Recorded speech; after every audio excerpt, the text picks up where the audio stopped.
సూర్యుడు నెమ్మదిగా ప్రశాంతమైన గ్రామంపై ఉదయిస్తాడు. పక్షులు కిలకిలలారుతాయి.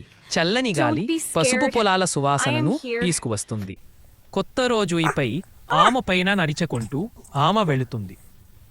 ఒక చిన్న దూడు పొద పక్కన వణుకుతూ నిలిచి ఉన్నది కనిపిస్తుంది.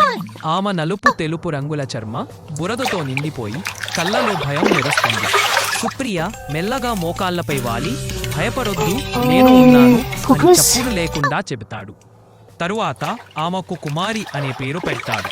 రోజులు గడుస్తాయి. వారి స్నేహం మరింత వికసిస్తుంది. సుప్రియ కుమారికి వేడి పాలను పెట్టింది. పొలాల్లో ఆమెతో ఆడుకుంటాడు. చిన్న పిల్లకు మాత్రమే ఉండే నిర్దోషతంతో ఆమెతో మాట్లాడుతుంది. ఇప్పుడు సుప్రియను పూర్తిగా నమ్మిన కుమారి తను ఎక్కడికి వెళ్లినా వెంబడిస్తూ వస్తుంది.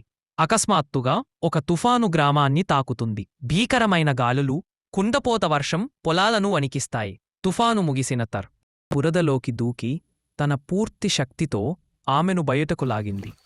కుమారి తన తలను తని భుజంపై ఆనుస్తూ తాను ఇప్పుడు సురక్షితంగా ఉన్నానని తెలియజేస్తుంది. సంవత్సరాలు గడుస్తాయి, కానీ వారి బంధం Hey everyone, let's go! Subscribe and like